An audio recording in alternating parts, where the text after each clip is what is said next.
But my big rooting misadventure, riding into Davenport, the route I had planned ended up going down a road that had a couple inches of water. And then there's a pickup truck coming toward me on this road, and I can see it's pushing water up past its bumper.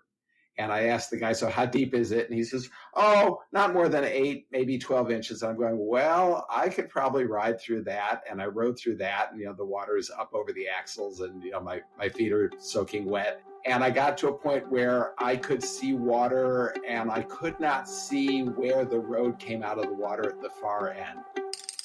Welcome to the Seek, Travel, Ride podcast, where we share the stories and experiences of people who have undertaken amazing adventures by bike. Whether it's crossing state borders, mountain ranges, countries or continents, we want to share that spirit of adventuring on two wheels with our listeners.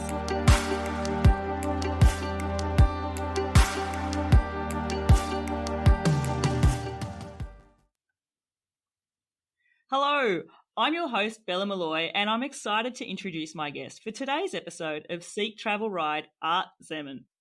Art recently rediscovered how much fun riding bikes can be when he started cycling 2.5 years ago. Prior to that, he'd not ridden a bike for a good couple of decades. Now, it's fair to say that he's well and truly hooked on exploring the outdoors on two wheels. And in May this year, he set off on a bicycle tour which would take him from St. Peters, Missouri to Minneapolis in Minnesota, following the Mississippi River for almost 1,200 kilometers. I'm looking forward to speaking with Art and learning more about not just this trip, but also what it's been like to discover a new passion for riding bikes later in life. Art, welcome to the show. Thanks much. I'm delighted to be here. Listeners, what you need to understand here is that Art sent me a beautiful email, probably a couple of months ago now, to be fair, to let me know that he listens to the show, and he was actually taking some inspiration from previous guests' episodes because he was training for this upcoming tour. And I said to him, wow, what is your tour? And he told me about it. And I said, I need to have you on the show. So as a listener of the show, I'm exceptionally thrilled to be speaking with you today. And you may well know this already and that this is coming, but obviously a question which I like to start the show off with, and I ask all my guests is, Art, can you remember the very first bike you ever rode? I don't remember the very first bike, but I have very strong memories of the first bike that I loved. And it was a Raleigh Stingray with the banana seat and the riser handlebars. And it was 5-speed. It had this big, long shift lever on the frame and 5 speeds. And we lived in Chicago at the time. And I could just get on my bike. I could ride to the store. I could ride to the Museum of Science and Industry. And I loved that. It was unfortunately also my first experience getting a bike stolen, but until then, it was an amazing machine. And it was sort of like the first machine you remember taking adventures on. I'm so sorry to hear that your bike got stolen from you. I've had a bike stolen from me before, and it absolutely tears away at my soul. I always think, I hope that someone enjoyed that bike, and I like to think that someone who needed it got it. So riding in Chicago then, as you know, I'm an Australian. I actually haven't visited the US before. And so what I know about certain places in the US is really what I've read in the media or watched on popular TV. And really what I know a lot about Chicago is it's the Windy City, isn't it? It's the Windy City because the lake's on one side. And so there's like nothing on the lakeshore side of the city to stop the wind. But we lived in an urban part, a residential part near the University of Chicago. And back then it was in the 60s and I could just get on my bike and go ride, even though it was a big city. And it was pretty cool. There's a huge museum there, the Museum of Science and Industry. And it was, 3 or 4 miles away, something like that. And I could just ride over there because it was free to go in. And my parents let me go pretty much wherever. It was freedom. It was cool. There's more and more cities starting to get on board and actually understanding that providing infrastructure for people to get to A to B is so important. And so there's beautiful infrastructure now coming up in different cities. And look, we can moan and say this needed to be done decades ago, or we can embrace it and say, thankfully, the change is happening. But it's almost like we're sort of going back in time to reinstate something that we had that we didn't realize how good it was at the time. Like you said, being able to ride in Chicago, it was fine. You could have these adventures. Your parents didn't mind you going for so far because it was safe. we lost that for a bit, and we're trying to regain that in a lot of our major cities now around the world as well. We are, and I'm lucky enough to live in a city where we've got a pretty active organization that's working to develop that. It's called TrailNet, and I'm across the Missouri River into the next county, but even here they're developing trails for, multi-use trails for hiking and walking and biking, and sidewalks along a lot of the major roads. They are upgrading them so they're wide enough and smooth enough that you can bike on them effectively, and that's really nice. It's also something that we're seeing so much more, that once you build it and they will come, so to speak. Mm-hmm. If you have the infrastructure there, you'll see that people are using it. Something I always remember reading in an article is you can always tell by how great a cycle city or a city's cycling infrastructure is actually, and by visualizing how many women are actually cycling on bikes. And oh, that's a good point. If you see women on bikes in a city, it actually means that they're from a safety perspective. And then we're talking general commuter. I'm not talking about racing road bikes or cycle for sport. I'm talking purely commuting here. But if you see a lot of women cycling in the city, it means that the infrastructure there is actually quite sound. And the more women you see riding, the better the actual infrastructure is. And that really struck me on a trip to Paris a few months ago here in France. So during COVID times, Paris actually went awesome in the way of cycling infrastructure. And they're still going that way now, of converting a lot of car lanes into bike lanes and putting in separated cycleways in areas. And the rate of people... We're not that far yet. I wish we would get there. It'll happen. It's sort of like a slow trajectory in some places, and Australia is the same in many areas too. But I remember cycling along in Paris. I was cycling to the Australian Embassy. I needed to get my passport renewed. And just all ahead of me was lots of cyclists on the cycle lanes. This was probably 9 or 10 o'clock in the morning. But it was all women. And I'm a woman too, obviously. And I was just like, wow, this is fantastic. So I'm going to take you then from cycling as a commuting point of view from A to B, and I'm going to specifically call out the outdoors now, because I feel when people take bicycle touring trips, often there's a purpose in their trips which is connected to their love for the outdoors. And I want to know, Art, are you similar in that way? Like, do you have a passion for the outdoors, and has the outdoors sort of, if you reflect back through your adult life and even through childhood, has the outdoors featured strongly for you? Is that something that you're passionate about? Pretty much. I'm not a super go out and hike for months at a time, but I loved camping when I was a kid in Cub Scouts and Boy Scouts, and going to day camp and overnight camp when I was a kid. When I was raising my sons, I would take them camping. First it was car camping, and then eventually we got a pop-up trailer, and we would take a couple week vacations and go camp all over the country and up into the Rocky Mountains and stuff. So yeah, one of the things that I definitely wanted to do when I got back into biking was be able to take it and go camping. That was an intention from the very beginning, because we've got some neat state parks that are right near here. And so on that note, was it something, because, as I mentioned in my introduction, you sort of rediscovered this passion for riding bikes just 2.5 years ago, and you hadn't ridden really since you said your children were kids themselves, and we were talking a couple of decades here. Had you ever ridden a bike in a manner of going further distances? Like, had you ever ridden it in a way that was more than just, going for a ride with your kids or going from A to B? Nope, never. And all my friends looked at me and said, "You're crazy. You're going to do what?" So I guess I have to ask the follow-up question then. I can understand, and especially, and let's put it into context. We're speaking together now, it's the end of August here in 2023. So we're talking, if we do the maths, 2.5 years ago, we're talking straight in the middle of the pandemic. Yeah. So you're taking up biking, and this is an assumption on my part, but there were a lot of people that rediscovered a passion for riding bikes during the pandemic, and I'm making an assumption wrongly, but my presumption is that you are one of those similar people that perhaps starting to ride bikes again came in linked with that. You mentioned that taking a bike and going camping with it was something you wanted to do. How did you even think of that as a thought, given you'd never had any experience of it before? Well, kind of a whole bunch of things came together.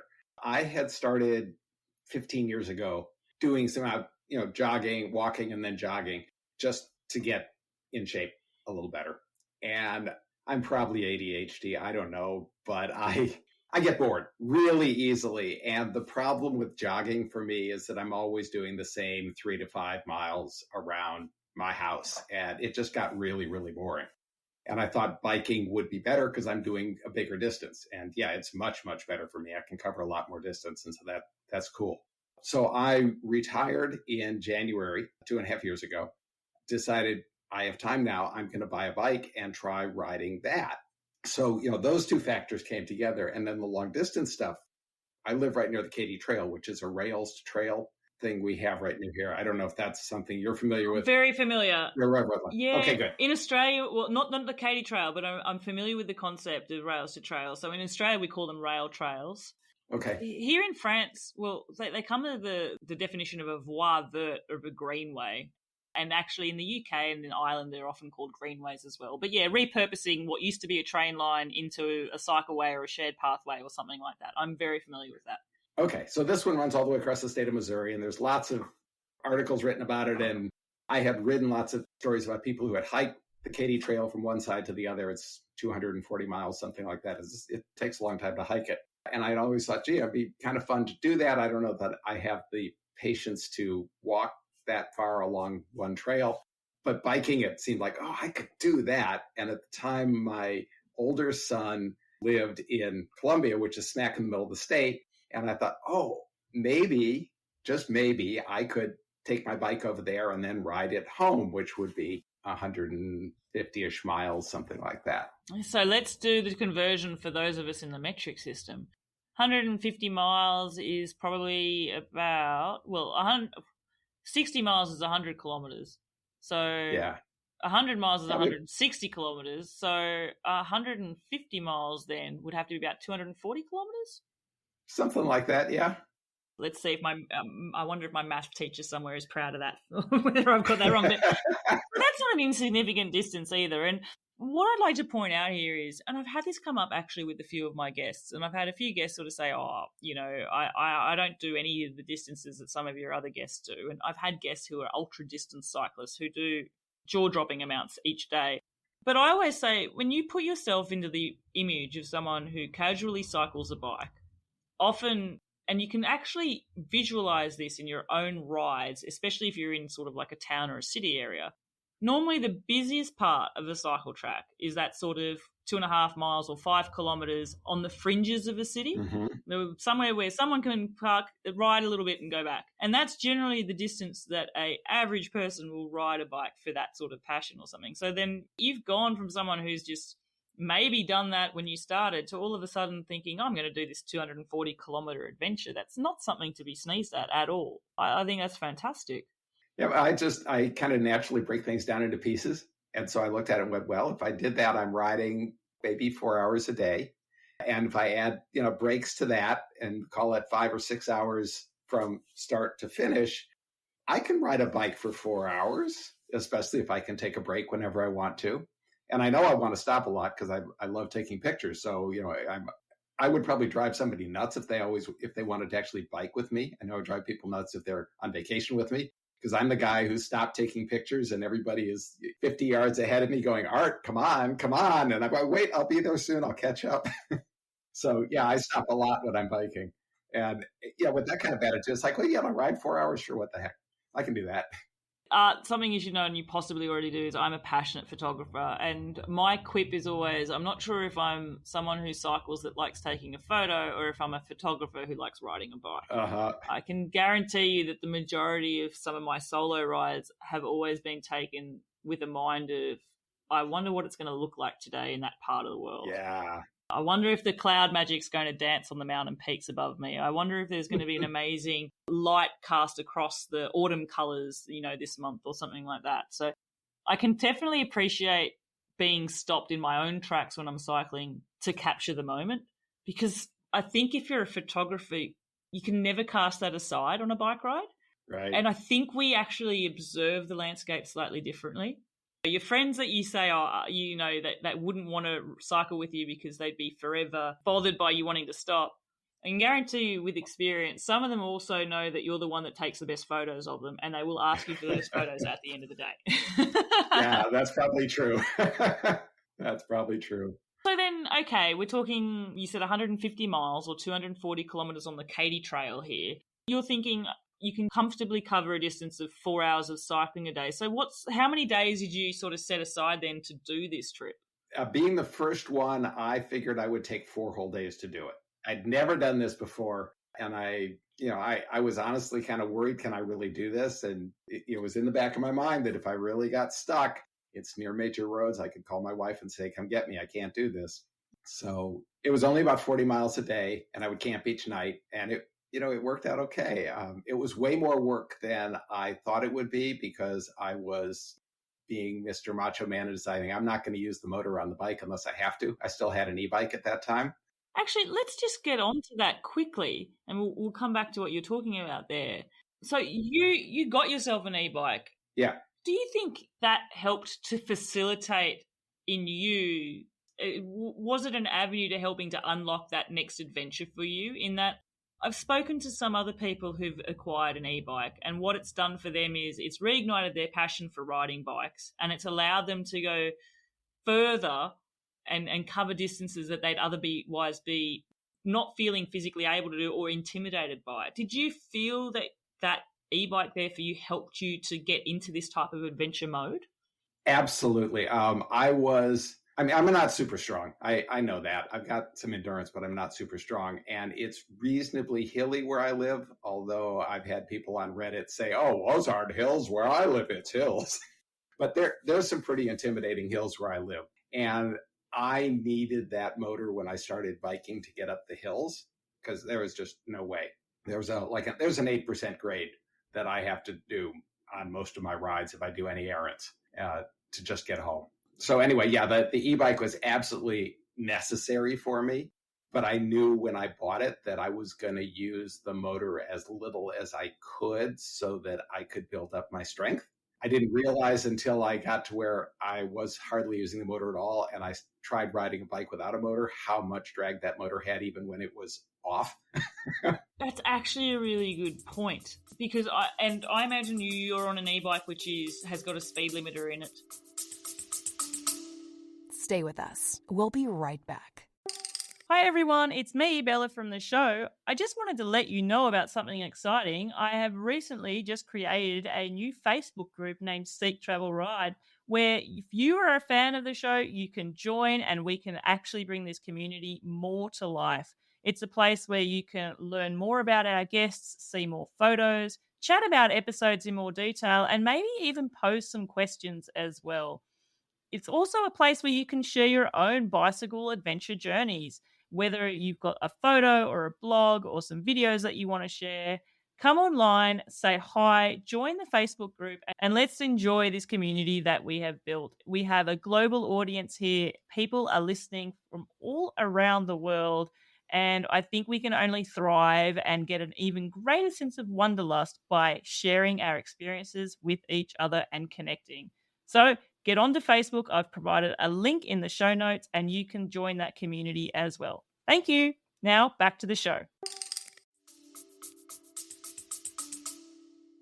It's a Trek, so it's a good one. Doesn't have a throttle. It just makes you stronger when you pedal. Yeah, so it's pedal assist. So you need to pedal for the motor to kick in. Yep. And the motor can only take you to a certain speed as well. So if you want to go over that speed, it's all on you, if I'm correct. Right. But I never go over it. I mean, it's 28 miles an hour. I can't ride 28 miles an hour unless I'm going down a hill. Yeah, and in which case you're not pedaling because you're enjoying the wind in your hair, right? Exactly. When you're going down that 8% grade that you were talking about, no doubt. Yeah. It's nice going to the store. Yeah, and 8% is no joke, FYI. I live in the Pyrenees. I always think any climb that goes consistently above 4 or 5% is one that's going to get me quite sweaty. 8% is definitely heart elevated gradients.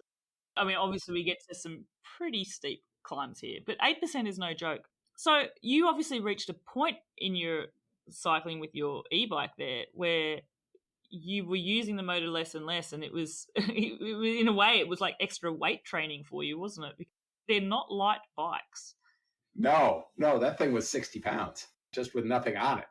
And yeah, so I bought that in February, and by the fall I was thinking, well, I'm hardly ever using the motor. I wonder if I could actually do the hills around here without a motor. So I went off on Craigslist, which is like free classified ads around here. Bought myself a bike and just took it on one of the routes that I would ride a lot with the e-bike. And not having the motor to get up the hills, I found, well, I can do this. It's like the same amount of work because it weighs less and it has a low gear than the e-bike did. And so I ended up taking that bike back to the guy I bought it from like 4 hours later and saying, hey, will you buy it back? And, let's just call it 20, buy it back for $25 less than I bought it from you. And he looked at me like I was crazy, but it's like, okay. And I said, hey, I got to rent a bike for an hour, a couple of hours and find out, yeah, I want one, but not this particular bike. And thank you very much. And then I went off looking for a bike that I really liked. Gosh, I love that. Okay, we have skipped ahead because you took the e-bike on your first tour though, correct? I did, yeah. How did that go? And what that obviously, like charging and all that sort of stuff, like it obviously got you to the end of each day. Yeah, it worked fine because I didn't actually use the motor very much. So I would get, it had a little estimation of how much range you could get. And it was saying I had like 80 miles of range because I was using the motor so little. I charged it once the second night that I was on the road, I think it was. And other than that, really didn't use it much. But like I say, it was way more work than it needed to be because that bike was not meant to be ridden with the motor turned off. And I just didn't know it because I hadn't ridden a bike with a motor. So I didn't know how much. When I started riding a bike that didn't have the motor, I was a mile an hour to a mile and a half an hour faster on the same routes than I was with the e-bike with the motor off. It was that much drag. I actually want to rewind a little bit more, just quickly. Sure. This bike, so you're talking about the Trek with the motor. If I'm correct, and Super Sleuth Bella Malloy here has read your blog, that wasn't your first e-bike though, actually, was it? Your first e-bike was a Costco special, wasn't it? Oh, yes, it was. I bought this funky little, I think it's called a Jetson or something like that. Jetson Pro. Yeah. Yeah, Pro. yeah. That's a goofy little bike. Oh, yeah, no, it looks goofy. I encourage people to Google it. Was it a bit of fun too? Like, because I think there's an element where, and I'm making this assumption, if you've not ridden a bike for ages and then you've gotten on one and gone, wow, I forgot how much I missed this.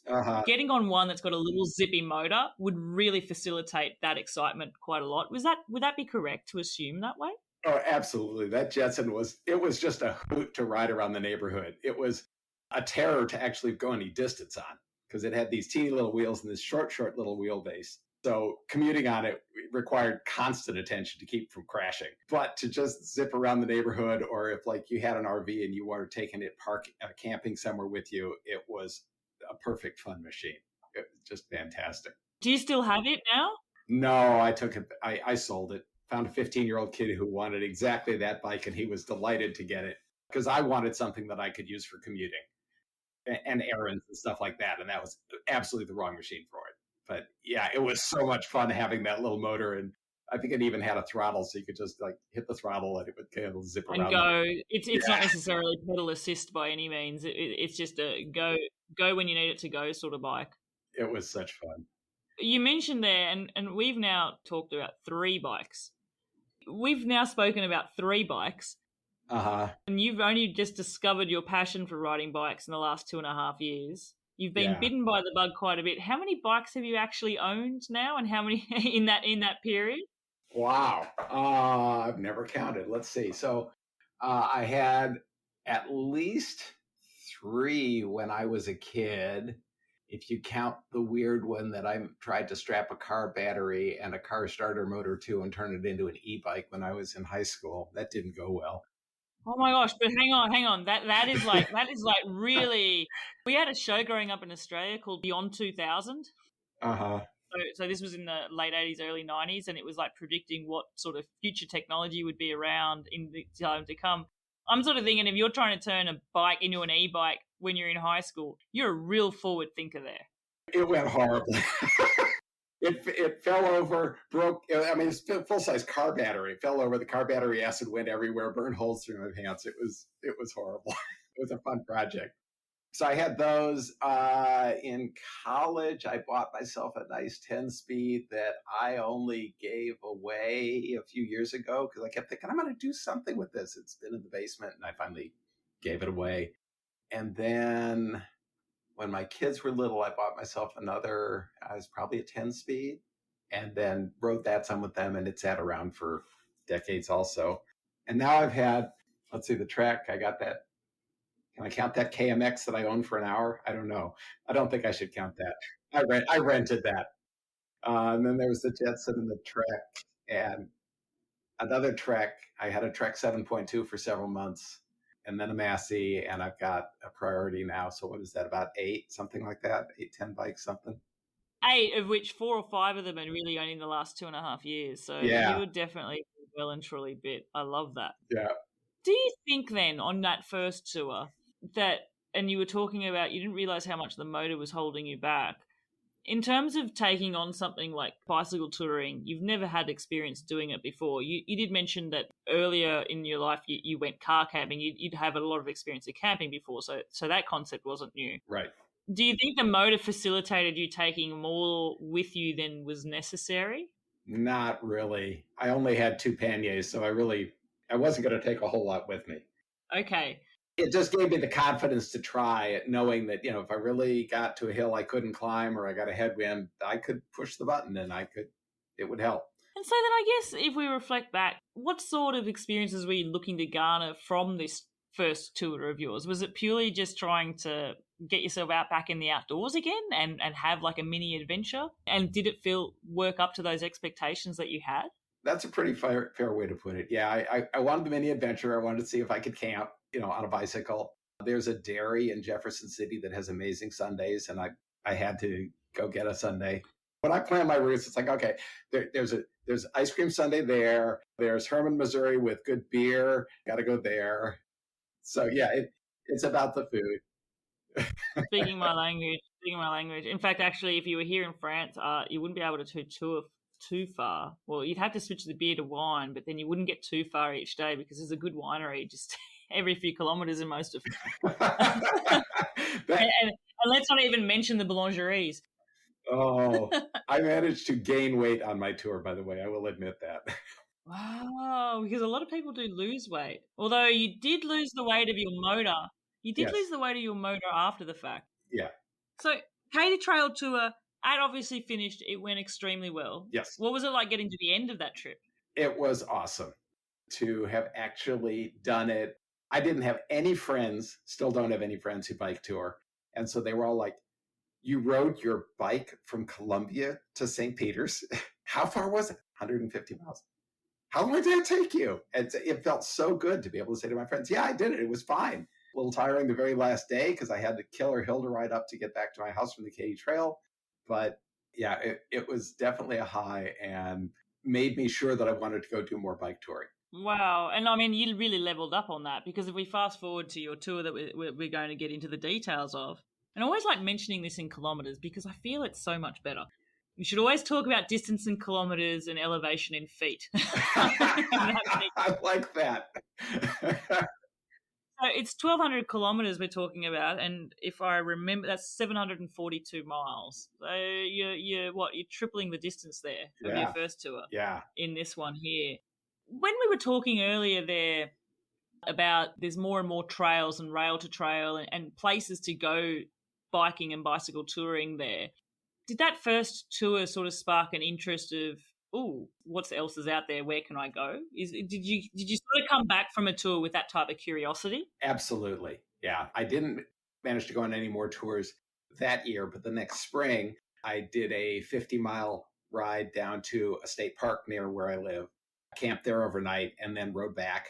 That was my first hint that the weather gods absolutely have it out for me. Anytime I go ride anywhere, the weather will be horrible, guaranteed, because it was a beautiful spring and I got rain and wind both days of that trip, except those 2 days. Yeah, so that was really good. And, it worked out really well. It taught me that I should pay attention to how much ascent Ride with GPS says I'm going to have when I plan my route for the day, because I hadn't really paid any attention on the Katy Trail because it's pretty much level the whole way. It's a railroad track, right? There's no real grades. And then I found out when I was riding down to that camp out that, 2,200 feet was kind of a lot for me in one day. Yeah. And especially because it's something that I've been asked a bit as well, is from people sort of saying, I want to plan my trip. How far do you think I should go each day? And my response to that question is, how many hours do you want to pedal your bike for? Yeah. And once you know the answer to that, the next part of that step along that game is, or that sort of decision-making process is, what terrain are you going to be riding? Because, for example, say we're talking want to ride for 5 hours. Well, 5 hours on a flat rail trail, that could easily potentially get you, 100 kilometers, 60 miles, whatever, Sure. in a Yeah. bicycle touring sort of. If you were to be here in my neck of the woods and say, I want to cycle 5 hours and 100 kilometers, I can tell you now, distance wise, you've got a lot of high mountains that require you to go up and over in that time. And it will definitely take you more than 5 hours to go 100 kilometers. And so people can fall into a bit of a trap there, especially if they don't allow flexibility in their trip to sort of say, well, hang on, don't hem yourself into a distance number. Always think in time on the bike. Yeah. So that would have been a lesson learnt for you early on then with that 50 miler. Yep, exactly. Yeah. Because I had picked that park because I hadn't camped at it. And I thought, well, it looks about the right distance. And I hadn't really thought about how long it would take to get there because of the hills. I bet you ate well that night. Yes.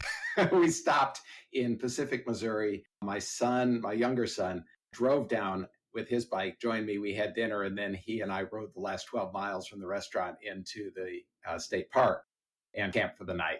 And then had a big feast and filled the biggest hole in your stomach from a long time on the bike coming up all sorts of elevated terrain, no doubt. Yeah, exactly. And then the next morning we rode back and he jumped in his car and I found myself a giant cinnamon roll and a coffee, and then I rode the rest of the way home. Speaking my language there with a cinnamon roll. We could get on to the topics of cake, food, sundaes, Yes. and beverages. Why do I ride bikes? Photography and food. You've pretty much nailed them in 2 responses there, Art. That is a lot of the incentive because I can eat more the way I want to if I ride more miles. I always look at it a little bit differently. You get to experience what people eat in different parts of the world on a bike that way as well. You get to discover things you didn't know existed in the food sense if you go far enough. Yeah. Especially on a point-to-point trip. So if you're progressively getting further and further from your starting point and you're getting away from your familiar surroundings a little bit too, which is quite cool. I want to actually, before we dig into your trip there, tracking the Mississippi River, and I must just say, as an Australian, being able to say the words like Missouri, Minneapolis, Minnesota, and Mississippi, that's a lot of places that start with the letter M. I'm putting that out there right now. But before we get into that, we talked a bit earlier about your passion for photography and how you love the outdoors. One of your other passions is actually flying planes. Yes. And you actually built your own plane as well, didn't you? Yes, I did. So as a pilot, you would have gained this amazing aerial perspective of some of these landscapes potentially that you have cycled through. Would I be correct in saying that? Sort of. Flying over it is really a different experience. I've flown from here to Minneapolis and it's 3 hours in a small plane. Just to rephrase that for you, I don't mean from an effort perspective. I just mean visually. As a photographer, when you're flying in the air, are you looking down on the landscape, intrigued about getting into the details of things that you're seeing from the air and thinking, oh, I wouldn't mind going back to that place on the ground and actually seeing it more? Like, do you have that sort of curiosity that sparked in you? A really cool question, and I love that. There's some people who fly low enough. They fly different types of airplanes than what I've flown. They fly low enough that I think they probably do, because if you get down low, you can appreciate the forests and the valleys and the lakes, and you can even see some of the wildlife and stuff. I have not flown at that altitude much. Usually I go up higher just because of the kind of flying that I like to do. So no, if I'm flying, I'm usually looking more at clouds in the horizon and big vistas and stuff like that. Actually, I'm just trying to think. Is it Minnesota that's known as Big Sky Country in America? I think that's Montana. Montana. It's the other M. Another one of those M states. Yeah. Minnesota's the land of 10,000 lakes. That's right. And it's right up near the border too, right? It goes, yeah, it's fairly tall, and it's got a bunch of border with Canada. I guess then we're talking about big vistas and stuff. I've gone on a tangent there with your flying, but obviously there's that sort of visual, like, I guess, are you seeking out vistas and stuff on your bike rides? Like when you're planning your bicycle tour, have you got landscapes in mind? Do you get to the details enough to know there's a point of interest I really want to see? Or are you going at it blind? No, absolutely. I had driven, one of the trips I took with my family when we had a pop-up trailer, we went up along the Mississippi River to Wisconsin.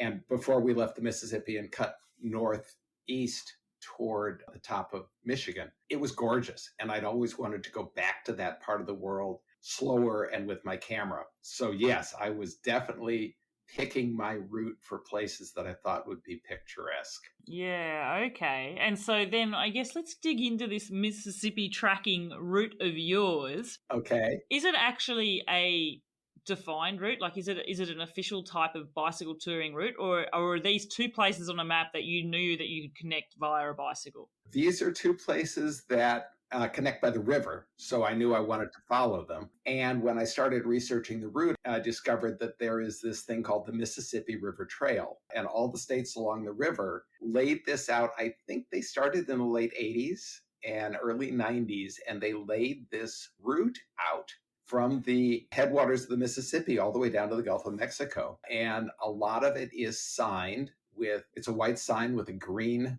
kind of rounded edge triangle, and it says MRT. And it is in many places on both sides of the Mississippi. It follows smaller roads, and it actually predates the U.S. bike route system. I think it was kind of grandfathered into the U.S. bike route system by the Adventure Cycling Association and the other folks who were building that system up. Wow, awesome. So I'd seen these MRT signs driving around the area because I've lived here for a couple decades and didn't know what they were until I started planning this route. It's like, oh, this is the Mississippi River Trail.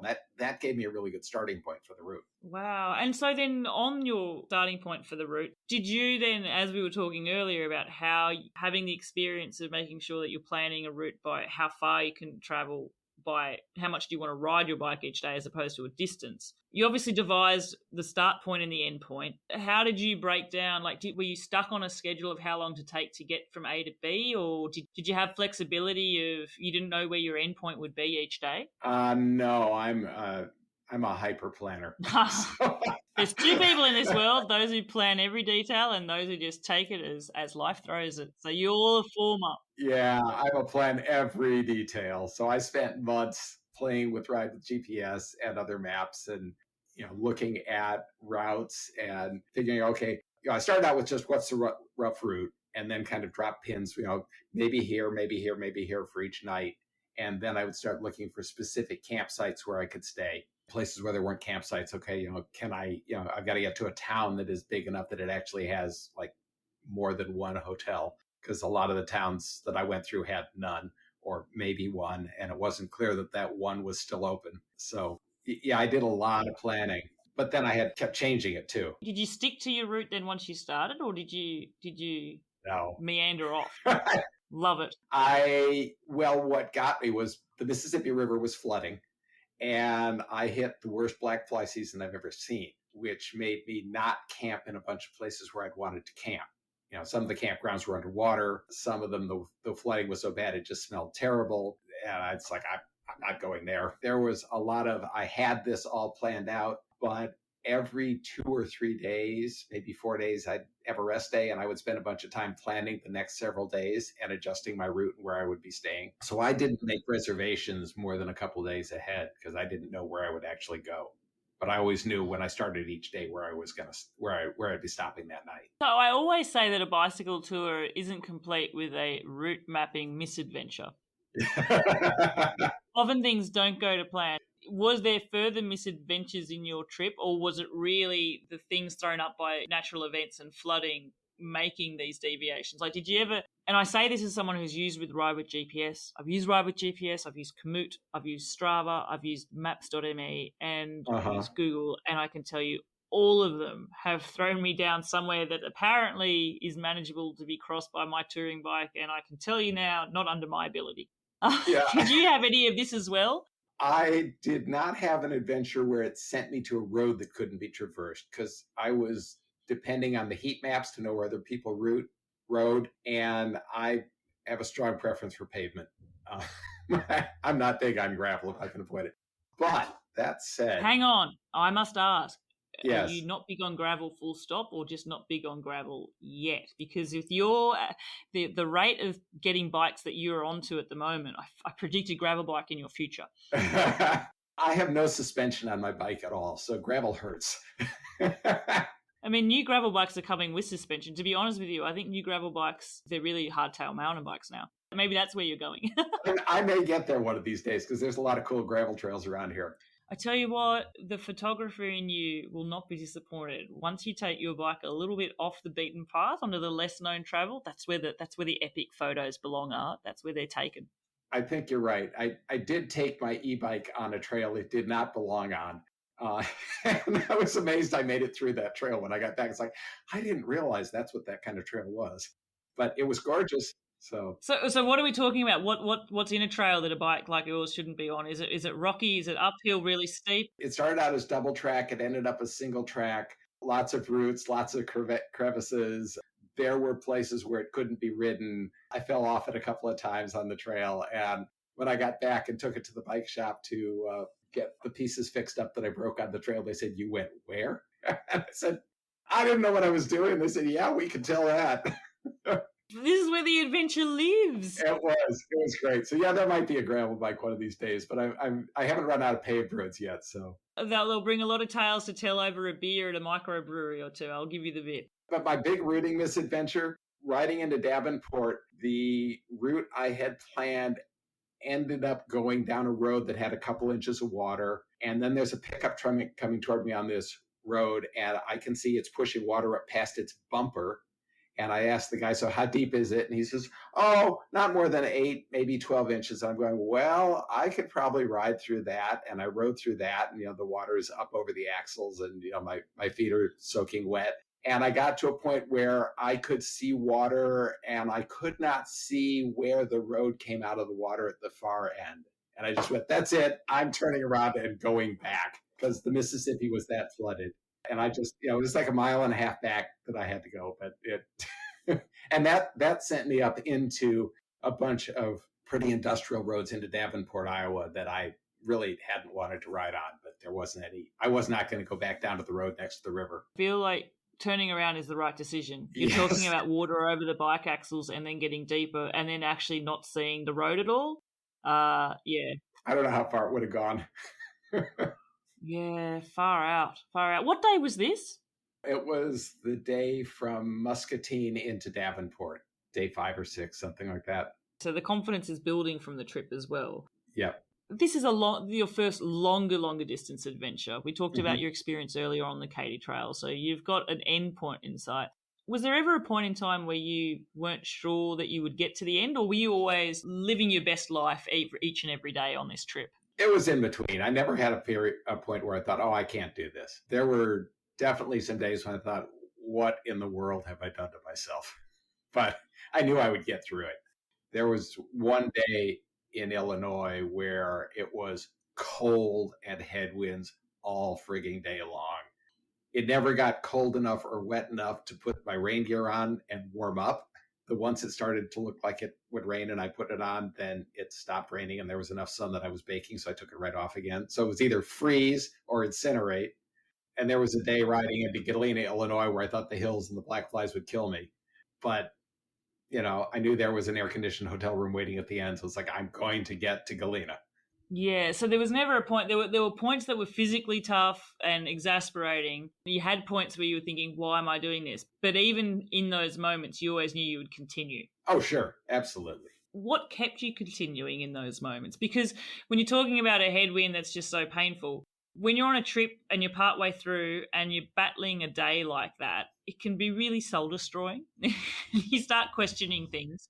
And especially if it's a scenario where you don't know that what if the next day is going to be like this and the next day is going to be like this. Or conversely, you're on a hilly day and the terrain's going up and down constantly and each one's sapping your energy. Did you end the day ever feeling deflated, not wanting to continue? Or did you always end the day feeling, I'm so glad I've got through that, I can't wait for tomorrow? I was always happy to get done with the day and looking forward to tomorrow. I think I'm naturally a really optimistic person. I may be the bane of some of my friends and family who think he's crazed because I'll try all kinds of things. So, yeah, when I started this, I knew that barring a real injury, I would finish it. And I wasn't too worried about an injury because I'd been training well for it. I knew that I wasn't doing any distances during the days that I thought would cause me to hurt myself, and I didn't. So, yeah, every day it was like, I'm tired. I feel really good. I'm going to take a shower. I'm going to sleep for an hour, and then I'm going to go get dinner and be ready for tomorrow. Did you come across other bicycle travelers on your trip on this trail? Way fewer than I hoped I would. I was in the middle of farmland in Illinois, and I ran across one bike tourer. He was going in the other direction, unfortunately, so we stopped and talked for a few minutes, but neither one of us wanted to stay stopped for a long time.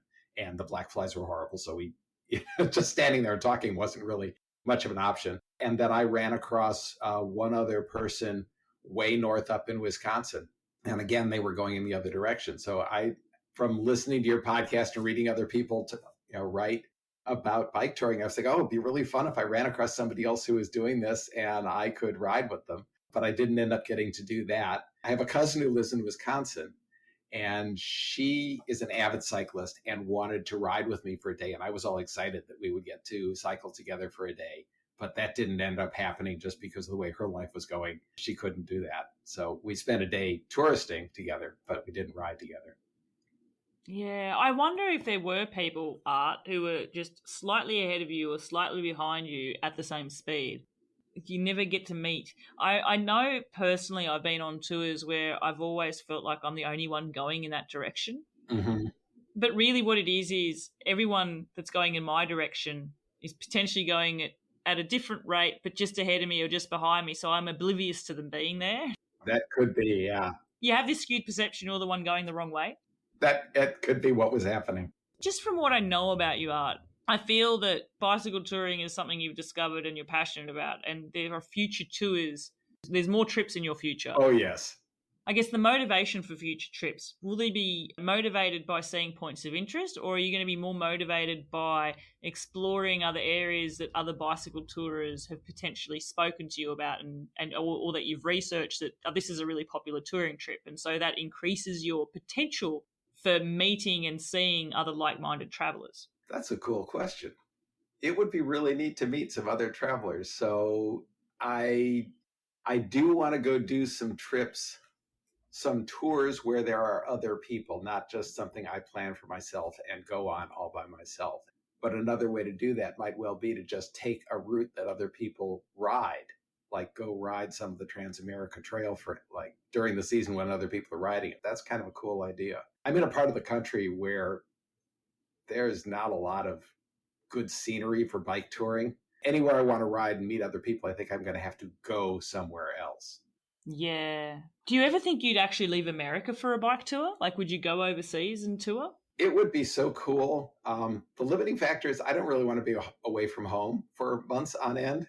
And my wife is not into bicycling. So, I've been trying to think, how could she come and enjoy this with me? But it's like, well, for her to drive a car or go to a town and wait for me, it'd take her an hour to get there. And then she's waiting in the middle of some dinky little town 6-8 hours for me to finally show up. And I get there and I'm sweaty and tired. That wouldn't be a very good time for her.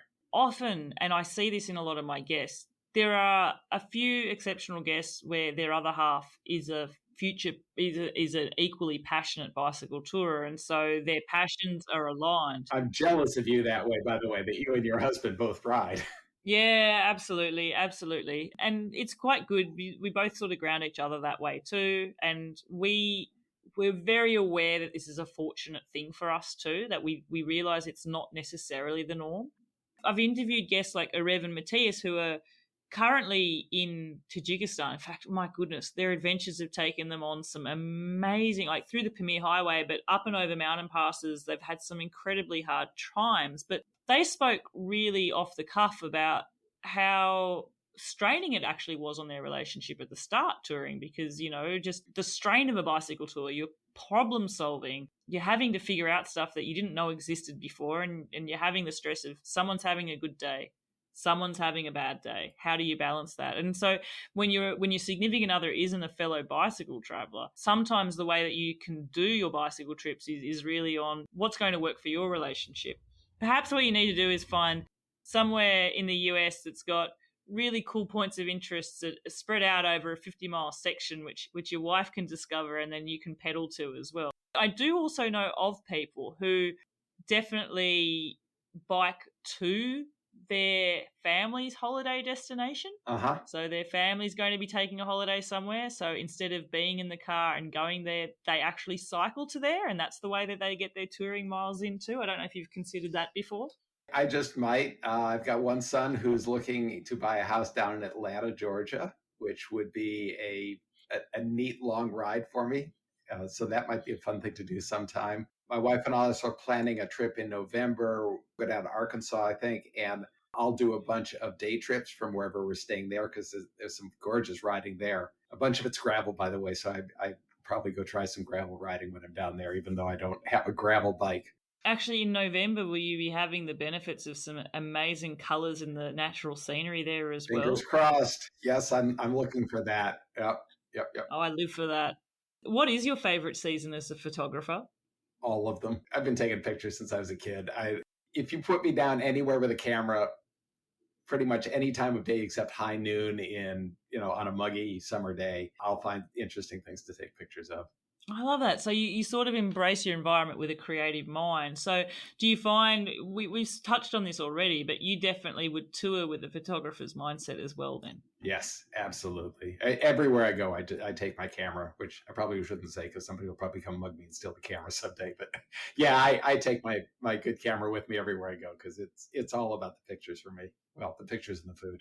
As someone who said you plan a lot, you're a full-on planner. Uh-huh. What's something that you came across on your tour unexpectedly that was delightful? So not something stressful, but something unexpected that you didn't know existed beforehand that intrigued you and left you in a happy state. Oh, wow.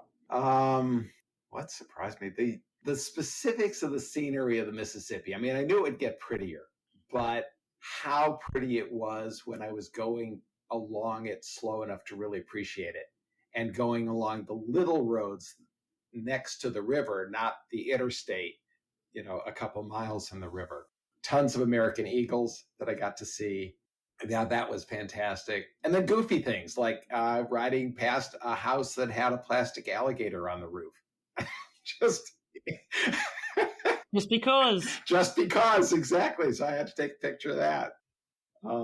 That kind of thing. And there's one of the neatest things that happened to me. I stopped at one of the locks on the Mississippi because there was a barge that was entering the lock. And I'd seen barges in the locks and I'd seen them approaching the locks, but I'd never seen one pulling in. And so I stopped and I watched. I took some video of it with my phone because that was cool. And I chatted with this other couple. They were on their 34th wedding anniversary and had driven over there. And so I'm up on this footbridge watching the thing with the woman and we're chatting and I'm watching this barge and having a good time. And then I rode north a couple of hours.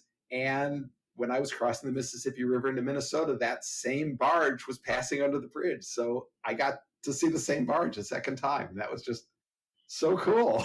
I must say, though, observing boats or a barge navigate a lock is one thing. I think I could say unequivocally, I don't know that a canal boat tour is for me because I don't think navigating multiple locks multiple times a day for consecutive days over a week or two, I think that would get old for me after a while. I'm not sure if you're a bit the same. I am. I did a cruise once. It was okay. Being in a cruise boat, basically in a hotel for a whole week, and only being let off with the group, once a day, that is not for me. Yeah, no, not for me. And I don't think I can't do like a bus tour. No. Oh, no. You spoke there about not seeing many fellow cycle tourers on your long 15-day trip, but what about strangers that you met across these trips? If it's anything I've learnt from this show, it is that it's the one thing you can't plan for definitely happening, but these incidental experiences of meeting strangers and striking up conversations and having those interactions, they're often some of the things we think back most fondly of. Do you have any situations from your tour where that resonates? That was definitely the best part. The trip restored my faith in people because there's so much negative stuff in media these days, especially around politics, that getting away from mainstream media and just talking to people, because everybody I talked to was so nice. They found out that I was bicycling and I'm not shy, so I told almost everybody. They was like, oh, wow, yeah, tell me about it. And we would have these great conversations. It's everything from, waitresses in, little restaurants to guys who were clerking the convenience stores. I got into a wonderful long conversation with one of the sisters, the Mormon sisters in Nauvoo, Illinois.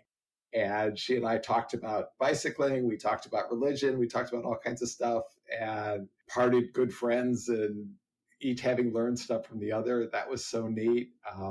Talked to a bartender in a bar up in Wisconsin who was going, "Oh, I used to ride a lot." And yeah, that was one of the other things I heard a lot is, people would find out I was cycling. And then they would tell me their bicycle adventures about, maybe they hadn't bike toured, but they used to bike a lot and they'd race or they'd do this, or they had, these fond memories from riding bikes in college. Yeah, that was so cool. Yeah, I often find, especially for people who haven't ridden a lot, like seeing someone traveling on a bike can spark nostalgia in them. Mm-hmm. Or from fellow travelers on bicycles. If you've ever traveled on a bicycle tour, you sort of see someone on a bicycle and you feel there's a connection there. You might not know them, but you sort of all of a sudden know that they're a good person, or you've got something in common that connects you. Actually, and we spoke about this briefly before I pressed record, but yesterday, I was at the supermarket with my husband. We were just doing the weekly shopping, and we do that on our bikes, packing all our groceries into our panniers. And a Frenchman walked up to me and was just really eager to say, "Hi, sorry, can I just check out your bike?" And I was here thinking, sure, fill your boots. That's cool. I'm always happy to talk about bikes. And all of a sudden, it turned out that he was the president of a French cycle touring club that's just based just outside of Bordeaux.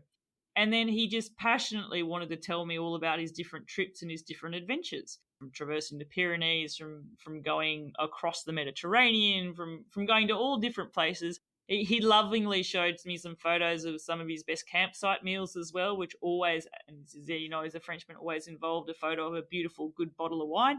He comes from the Bordeaux region, so how could it not? But there was obviously something there where there's a curiosity when you see someone on a bike and you see that they are touring cyclists, that you do get to have these awesome situations of sparking up conversations with a stranger.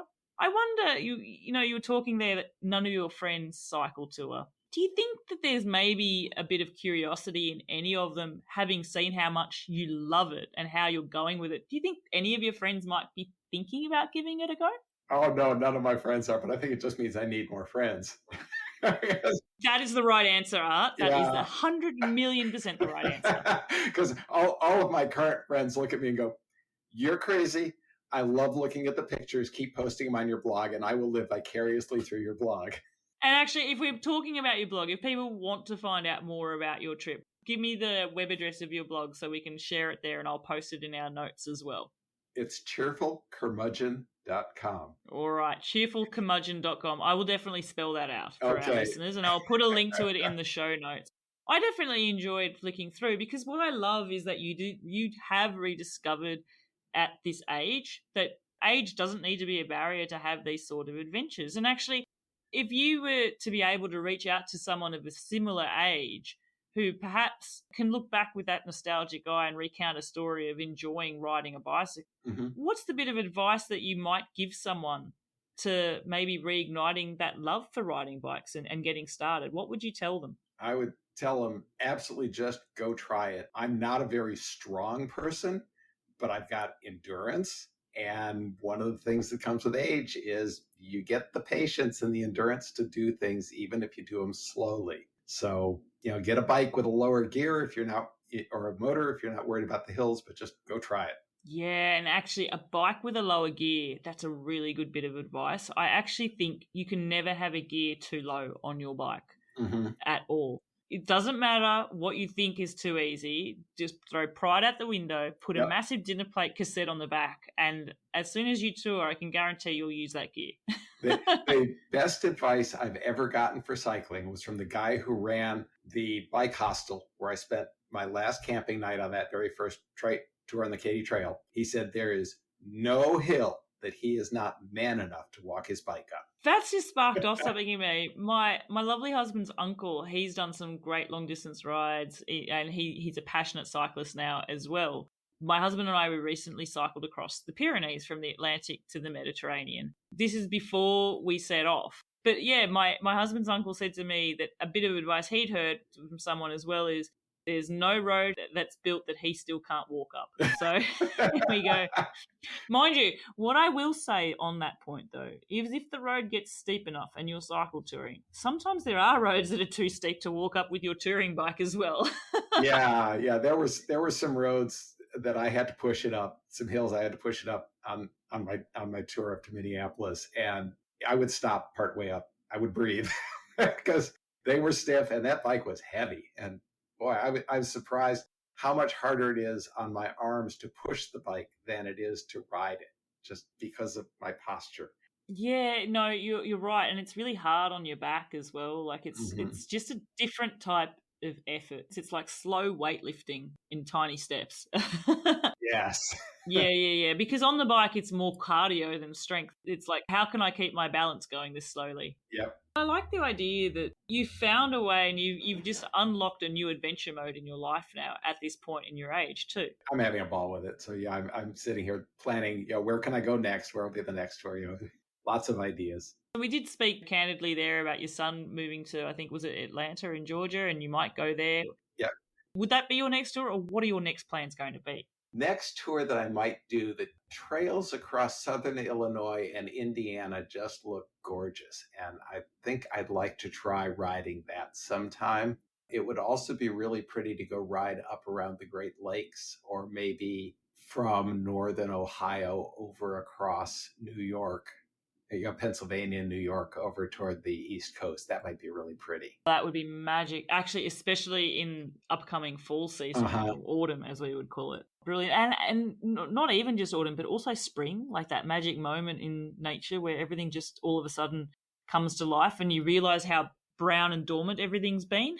There's also a lot of state parks here in Missouri that are really pretty, and those could be nice couple-day trips. And I'm looking at a trip across the northern part of the state. We have a highway that's called the Way of American Innovation or something like that. Just a bunch of towns where little things happen, like American sliced bread was invented in one of those towns. And Walt Disney's childhood home is in one of those towns. And Hannibal, where Mark Twain grew up, is one of those towns. So that might be a fun, about a week-long tour. There's the level of planning, like you were saying before. You plan your trip, you know the places on the map, so you have a good area of where you're going to. But inadvertently, there's always places you just never knew existed, and you find them just incidentally. Right? Yeah, I never imagined that I could actually go to the town where sliced bread was invented. The best thing since sliced bread. You'll have to find out what's there. Exactly. There's a place there called the Sliced Bread Innovation Center. I have to go there someday and find out what it is. I mean, I feel like we're skipping ahead talking about your next tour, because I actually want to know how it felt to finish off this tour. What was it like on the final day, like getting to your finishing point? What was it like there? You spoke about this immense sense of pride, telling your friends how you'd ridden on the Katy Trail. This is definitely leveling up now. What was that like? The last day, that was a whole range of emotions. The day started kind of sad because it's like I had been working on this trip for weeks and this is it. It's the very last day. And then there were some really high moments, like I was riding through this trail kind of in suburban Minneapolis, and I ran across a half dozen other cyclists out for a day ride, and we rode together for a bit, chatted a bit, and it was a beautiful day and the weather was fine and good company. And then Minneapolis, the trails riding into there are just incredible. Really nice bike trails. Found myself riding past an old fort that is a state park. Unfortunately, it was closed, so I couldn't go in. But it was like, whoa, this is amazing. I went across this bridge with a really nice, wide, super busy bike trail separated by a concrete barrier from the traffic lanes. And it was, I'd never been on a bike trail that had that much traffic on it, including people riding across this thing on unicycles. So I've got this, huge, just sense of wonder. Like, these people are riding long distances on unicycles? Oh, they do. In fact, I'm a fan of a lady called Becky who has just recently finished crossing the European Great Divide Trail, or the European Divide Trail. I think I've said that correctly. Which is monumental. It's all off-road, and she's just completed it on a unicycle. Blows my mind. On a unicycle? Oh, my God. That's amazing. You'll know you've really leveled up in your cycling passion if you start learning how to ride a unicycle now, won't you? I would kill myself. I would fall over. You know that saying is like riding a bicycle, you never forget. It's just like riding a bike. What would it be like to try to learn how to ride a new bike with one wheel? I don't know that I could do that. Oh, neither do I. It'd be fun to sort of figure out how you even begin to go about learning how to do that, right? I asked one guy and he said it's really easy. It's like, when you ride a bicycle, you worry about tipping over left and right. Well, it's the same thing, but just left and right and also forward and backwards. It's easy. You can learn this. I guess he does have a point. It's sort of like also, and I don't know whether you do this or not, but if you can ride with no hands on the bars, you just have to have this leap of faith that you have balance. I'm not that good at it. I can do it, but boy, I can feel my back tenses up and I get all, yeah. Yeah, it's all about being relaxed and upright is what I've heard. It's making sure you're quite upright and relaxed and looking where you want to go is the sort of thing. Don't try it on a crosswind day. And actually probably don't try it if you've got panniers on your front forks. Right. Anyway, we digress. But take me back to that last day. We sort of went off topic there. Take me back to the last day. When I finally got almost to the very end and I rode past lock number 1. I went, oh, I got to go back, because I was so focused on getting to the end that I had to turn around and go back to lock number 1 because I wanted pictures. I was glad because it was really pretty. But then when I finally got to the Stone Arch Bridge and pedaled out on it, was like, whoa, I did it. And I was practically dancing. It was amazing. Bought myself an ice cream cone because that's what was there. Is that I don't care if they charge me $100, I'm buying an ice cream cone out here. And I got some guy to take my picture while I was out there on the bridge, and he was grinning too. Yeah, it was really, really cool. Oh, there's something about that which really resonates with me, and I can recall it in different moments. Look, I've spoken about my most recent trip across the Pyrenees, but last year, I've spoken about this. I feel like I mention it too much because my dabbles in the ultra cycling world are nothing major compared to stuff that I've interviewed people for. But for last year, for me, I did an ultra cycle, and that event was a big deal for me, and it required a lot of training. But one of my training rides took me from where we live here in the Pyrenees to Bordeaux via a place in France called Cahors, which is on the Lot River. Mm-hmm. And I did it in 2 days. I think the first day was 260 kilometers. Wow. And the second day was, I think, 220. So it was the first sort of time where I was riding on my own for vast distances, which would sort of push my limits to give me an idea of what it would be like in the event. Mm-hmm. But what you were saying there about getting on the bridge and going, oh my gosh, I did it. I actually stopped on that bridge crossing the Garonne River in Bordeaux to just stop. I didn't have tears. I was just overcome with joy. And it was like, Bordeaux, baby, I've done it. I took a video. I took a photo. Yeah. And actually, one of the happiest moments, I must say, was, so I did this trip solo, and I remember at that stage, getting finished, crossing the bridge to me was the finishing point. I'd made it to Bordeaux, and I'd proven to myself that I could do this. And then as I was going around and off the bridge, and I was waiting to get across the light, all of a sudden I saw this figure that looked familiar. And I thought, what is that? And I thought, oh my gosh, this is my husband. And he'd come to surprise me. Oh, that is so cool. He'd actually sent me a decoy during the day. He'd sent me a message saying, oh, it's a really nice day, so I'm going to climb one of the local hard mountain climbs in our area of the Pyrenees going up to Hautacam. And so then I think he did that so that I would expect he'd be out of phone service. And I remember I was about 10 or 15 kilometres from Bordeaux thinking at the point, oh my gosh, I really want this to be over. I'm thinking, oh, well, at least you're not, my husband. I mean, he's cycling up this mountain. Gosh, that's going to be tough. I know what that's like. And he told me that he was really worried because I was going too fast, that he'd not be there by the time I got there. And it was only through virtue of the fact that I had my little victory celebration on the bridge that we met where we did, as opposed to him trying to figure out where I was in Bordeaux. So that is so cool. That is a real tangent, but I 100,000,000% understand that feeling of joy that overwhelms you finishing at an endpoint when you're on a bridge crossing a river. And you stop in the bridge because the bridge is the point, right? Yes. Especially on a ride which crosses or tracks a river in the manner that you have done your ride there as well. Yeah, I bounced back and forth the Mississippi River a whole bunch of times, and so it just seemed like that was the place to end the ride. Oh, wow. And was your other half at the end of the ride there waiting for you as well? No, she said she was not coming up there, so I stayed up in Minneapolis, touristed for a couple of days, and then I flew home. And boy, it was sure nice to get home to her. Because see, my next question was there any part of you that was tempted to actually ride the river in the other direction and see what the landscape was looking the other way? No. It's pretty, but it's not that pretty. Okay. And I'm a wimp. I had already ridden the part of the road with the fewer hills. So if I'd done it again, I would have definitely felt I needed to be on the opposite side of the river for each of the segments that I did. Those are much hillier. There we go. So not only are you a planner, but you're a thinker and you play to your strengths. I love it. Yep. Okay, I need to wrap this up, Art, and I'm thoroughly enjoying just hearing you and visually seeing your enthusiasm there for your trip as well. So I will, before doing my final questions though, something I'm starting to ask people is, what's a question I haven't asked you during this session that I possibly should have asked you? Why did I do it? Yeah, well, give me your why. That's a great question. Why didn't I think to ask you that? But anyway, go ahead. Growing up, I was always the fat kid. I was never on any sports teams or anything like that. And discovering when I was 50 that I could run a half marathon and my body would actually do stuff, I'm on this adventure to find out what I can do with my body. And it's like, well, I wonder if I can ride a long-ish bike tour, 750 miles. I did that. I wonder if I could do more. Probably can. I don't know if I want to be away from home that long, but yeah, that's really it. I'm discovering what I can do with my body and taking pictures as I go. Enjoying the trip as you go. It's not just about your endpoint destination, is it? It really is. And I think that's the number one message.